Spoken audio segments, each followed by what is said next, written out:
Dans la famille SteamWorld des Suédois d'Image Form, devenus depuis Thunderful Development, il y a eu du Tower Defense, de la plateforme, de la tactique, du jeu de cartes, pour finalement arriver à la gestion et au City Builder. Touchant donc à tout, SteamWorld Build ne réinvente pas le City Builder, mais propose une petite expérience d'une dizaine d'heures, touchant aussi bien à Anno qu'à Dungeon Keeper, avec un zeste de Tower Defense. Voyons donc de quoi il retourne.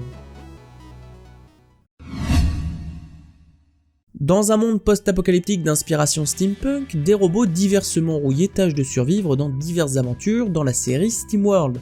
Dans SteamWorld Tower Defense en 2010, on s'occupe de repousser des vagues d'envahisseurs humains. Dans SteamWorld Dig, entre 2013 et 2017, on envoie nos protagonistes dans des caves pour y miner des ressources rares et triompher d'adversaires, tout en revenant régulièrement à la surface pour écouler les ressources et améliorer nos compétences.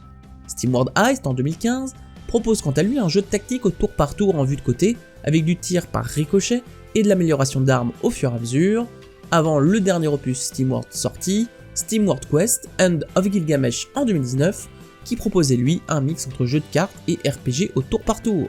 Désormais, SteamWorld Build se lance vers le City Builder et la gestion, en étant développé par The Station, le studio suédois successeur d'Image Form. Dans une des quelques cartes du jeu, on doit d'abord développer une cité autour d'un chemin de fer façon western steampunk, impliquant de prendre soin de ses robots. On y retrouve du classique que ne renierait pas la série Anno. Des habitations pour avoir des travailleurs de base, des routes pour relier le tout au chemin de fer, des chaînes de production pour produire vos premières ressources, des entrepôts pour aller chercher les ressources produites, l'équipement progressif des maisons permettant de débloquer de nouveaux besoins et bâtiments, des classes de population différentes avec des goûts de plus en plus raffinés mais aussi des ressources de plus en plus intéressantes, et le fait de manager différents quartiers pour permettre d'équiper en main d'œuvre tous vos bâtiments. Classique mais efficace. Mais ce gameplay ne serait pas suffisant, c'est pourquoi on retrouve une partie gestion. Sous la surface, tout comme Dungeon Keeper, vous allez créer des zones faisant office de salles pour recruter différentes classes de robots, du mineur au garde en passant par l'ingénieur.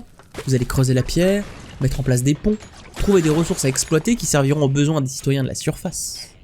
Au fur et à mesure des étages que vous descendez, il faudra avoir de plus en plus d'argent et d'outils dans la surface, des gardes pour s'occuper des dangers, des tapis roulants pour amener directement vos ressources à l'ascenseur et les remonter à la surface, et même différentes tourelles à poser pour repousser les vagues d'ennemis qui viendront vous titiller à intervalles réguliers pour une petite partie de Tower Defense.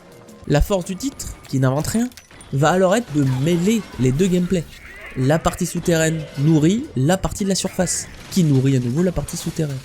Les enjeux de développement de la surface se surimposent aux galères des mineurs entre le plafond qui s'effondre, les attaques diverses et le besoin de récolter ressources et artefacts pour avancer l'histoire, offrant un dynamisme qu'on n'attendait pas forcément d'un titre quand même assez peu novateur. Une petite dizaine d'heures sera suffisante pour venir à bout de l'histoire, mêlant développement de ville steampunk à la Anno et gestion de mine avec ses classes de mineurs accompagnées de Tower Defense. Les trois parties étant fondamentalement liées pour nous permettre non seulement d'avancer, mais aussi et surtout de varier en permanence le gameplay. Je note donc ce jeu, hurlement de mineurs sur citoyens heureux.